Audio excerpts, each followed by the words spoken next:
Assalamualaikum warahmatullahi wabarakatuh. Saya Sofiatul Hasanah, mahasiswa IAI Syarifuddin, Prodi Komunikasi dan Penyiaran Islam semester 3. Di sini saya akan menerangkan beberapa materi yang ada dalam logika, seperti pengertian logika, pengertian penalaran, sejarah singkat logika, dan lain-lain. Maka dari itu, izinkan saya memaparkan materi tersebut. Yang pertama yaitu pengertian logika. Logika yaitu cara berpikir seseorang dalam kesehariannya. Jadi seseorang itu berpikir sehari-hari, berpikir dalam hal urusan pendidikan, dalam urusan pekerjaan, itu dinamakan logika. Kemudian yang kedua yaitu penalaran. Apa sih penalaran itu? Penalaran yaitu kegiatan berpikir berwujud proses dalam akal budi yang berupa gerakan dari suatu pikiran ke pikiran yang lain. Pikiran itu adalah suatu unsur dalam proses rohani atau proses berpikir yang memerlukan sebuah kalimat yang lengkap untuk dapat menyatakan secara penuh. Penalaran itu ada dua, yaitu penalaran deduktif dan penalaran induktif. Penalaran deduktif yaitu dari umum ke khusus kemudian kesimpulan, yang artinya argumen yang premis-premisnya di dalam dirinya sudah memuat kesimpulannya, seperti orang Papua berkulit hitam, si beta berkulit hitam, jadi beta adalah orang Papua. Itu contoh dari deduktif.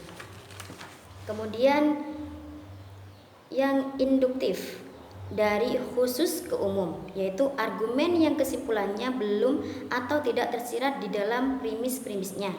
Seperti contoh, teh Lumajang rasanya manis, teh Jogja rasanya manis, teh Malang rasanya manis, jadi semua teh rasanya manis. Itu contoh dari induktif. Kemudian di sini saya akan menjelaskan tentang sejarah singkat logika. Pada masa Yunani, pemberi hukum tentang pemikiran yang paling populer adalah Aristoteles. Banyak bermunculan orang-orang yang menulis tentang logika setelah Aristoteles, seperti Yohanes dari S. Thomas pada abad ke-16 menulis pengertian tentang logika.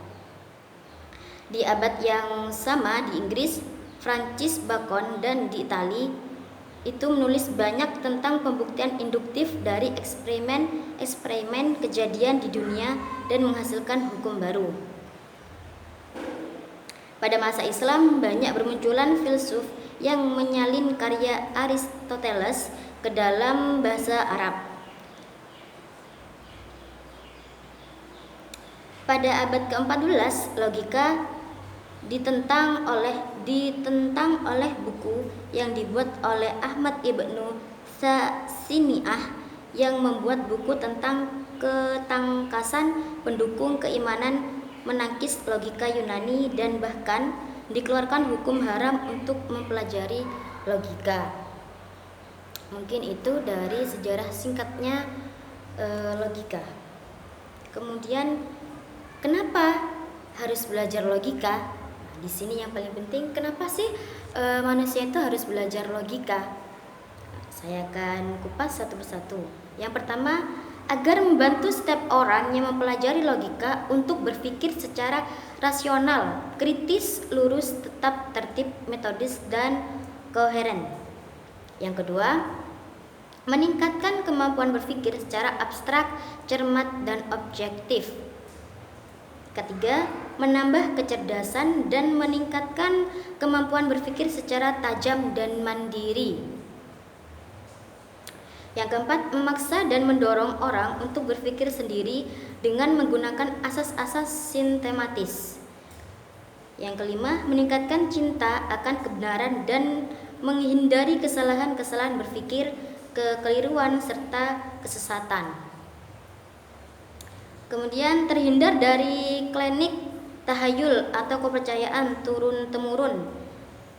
Yang terakhir, apabila sudah mampu berpikir rasional, kritis, lurus, metodis, dan analitis sebagaimana tersebut pada butir pertama, maka akan meningkatkan citra diri seseorang.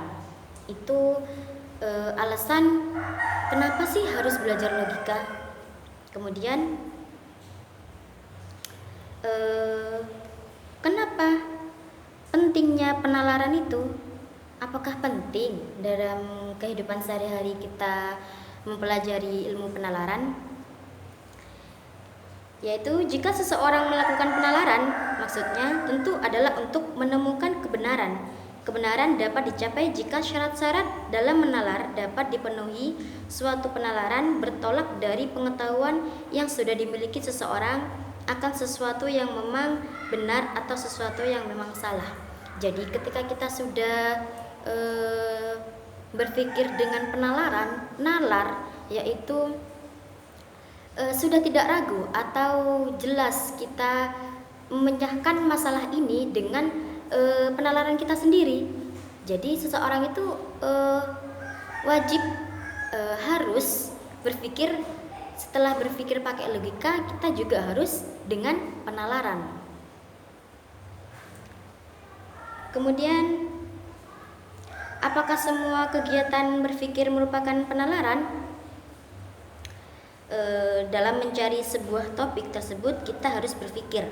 Maka pada saat kita berpikir, tanpa disadari telah melakukan proses penalaran. Nah, jadi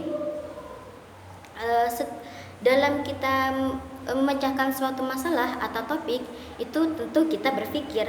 Nah, dalam berpikir sudah tentu kita menalar atau agar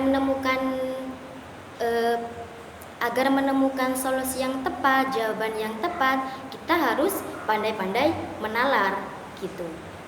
Jadi penalaran itu sangatlah dibutuhkan dalam berpikir sehari-hari, karena tanpa kita menalar, kita tidak akan tahu bagaimana kita hidup nantinya, bagaimana kita terus berproses dalam belajarnya. Tanpa kita menalar, pasti akan berpikir buntu. Itu menurut saya. Mungkin itu saja materi dari saya yang saya pahami dari materi logika ini. Kurang lebihnya saya mohon maaf. Akhirul kalam. Assalamualaikum warahmatullahi wabarakatuh.